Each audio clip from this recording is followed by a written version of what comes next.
Imagine a camera that did not need film, invented by Kodak. A future worth $1 trillion, let slip away. The year was 1975. Inside Kodak, engineer Steve Sasson held a strange contraption, the size of a toaster, 8 pounds, a tangle of wires, a movie camera lens, and a new sensor called a charge-coupled device.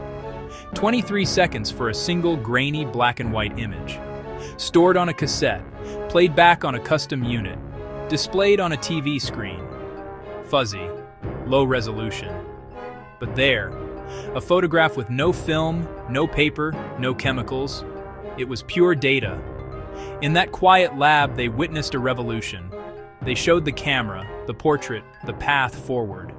There was silence, curiosity, but no excitement. That's cute, but don't tell anyone about it. They saw a threat, a camera that did not need film. Kodak was film. How could the company that taught the world to remember forget its own future? To understand Kodak's fear, you must understand the empire it built. For nearly a century, Kodak was a cultural institution. The Kodak moment became universal. Kodak didn't just sell a product, it sold the act of remembering. It monetized nostalgia. Its bright logo was a beacon of trust on every continent. A genius model like razor and blades. The razors, cameras, priced to put one in every purse and backpack. The blades, film, a river of gold into Rochester. Photographic paper and the chemicals of development. Kodak owned the ecosystem, from click to glossy print.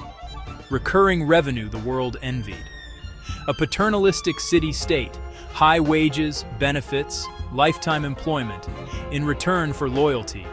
Meticulous, built on silver halide, masters at capturing light with molecules. A world of tangible things to manufacture and ship. Immense success forged identity, and dangerous inertia.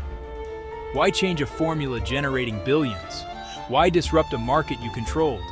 Labs, marketing, and finance, all optimized for film. Careers and bonuses tied to it. Wall Street valued it. A magnificent empire, with walls built to keep the future out. Steve Sasson's digital camera was not destroyed, not forgotten. It was filed away. Kodak even patented the technology, without urgency. The threat to film was too great, the profits too rich. In the early 1980s, Kodak commissioned a secret study, startlingly accurate and unsettling. Digital would become a serious competitor to film, a timeline. Digital starts replacing film in about 10 years. The disruption roadmap, all there. Kodak knew. It had a decade-long head start. Knowledge sparked a conflict. Invest, experiment, build the new business before the old one dies. The film division, guardians of vast profits, controlled budgets and strategy. They argued digital was inferior and pushing it would be self-sabotage. Kodak chose a tightrope, dabbling, never committing. It built world-class sensors and for others, but refused a consumer product that could challenge film. Owning the best engine, but afraid to build the car. The fear had a name, cannibalization. Every digital picture was one not taken on film. Every digital camera threatened film, paper, chemicals, the golden cage. Kodak tried to improve film with digital features, the Advantix bridge to nowhere. Consumers wanted instant gratification, not better film. Selling a faster horse as the car rolled off the line. When Kodak finally sold digital cameras, it treated them as print machines, printers, kiosks. The mindset stayed physical. It made money on EasyShare and docs for a while. But the real revolution was sharing. Upload, email, post. Value shifted from objects to networks. Kodak bought Ophoto, then used it to sell more prints. It failed to build a massive community. Nimble rivals saw the platform future, hosting digital lives. Then came the two-front war. Electronics specialists, fast, agile, unburdened by film. The market moved in months. Kodak moved in years. Its cameras felt clunky behind the curve. High-profit film replaced by low-margin devices. huge fixed costs, rounds of layoffs, plant closures.